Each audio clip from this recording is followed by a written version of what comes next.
Magandang umaga mga kamanok, no? So ngayong araw is meron akong bagong dating na tatlong manok, dalawa lalaki, isang babae.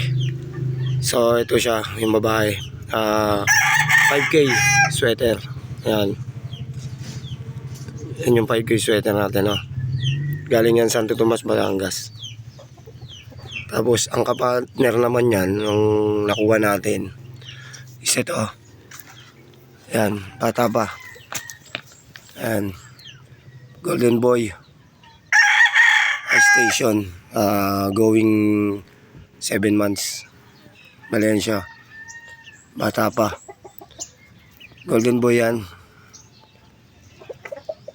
Yan ang kapartner niyan. Tapos yung isang na-pre natin, ito, gray, talisayin. Ayan, bata rin siya, siguro ito'y 7 months na. Pero hindi pa siya naglalaban kasi nagpapalit siya ng balahibo. Lugos pa siya, ayan siya. Mga manok, no? Galing Santo Tomas, Batangas yan. Tatlo yan.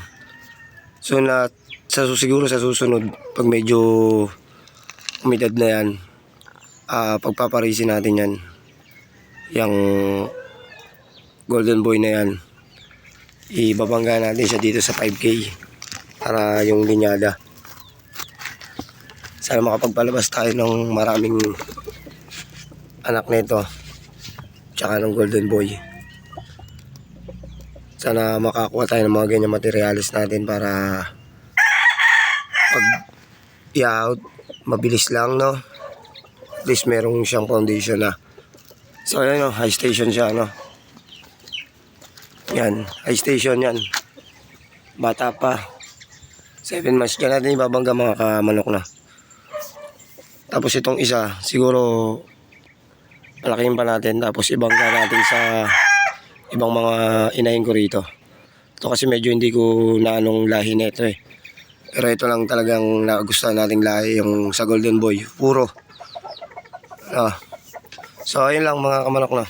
In-update ko lang yung ating bagong dating na manok. So sana makapagparami. Makapagparami tayo dito sa mga anak na ito. Para ito yung gagamiting foundation natin na panimula. So ayun lang. Sa susunod na video na lang mga kamanok na.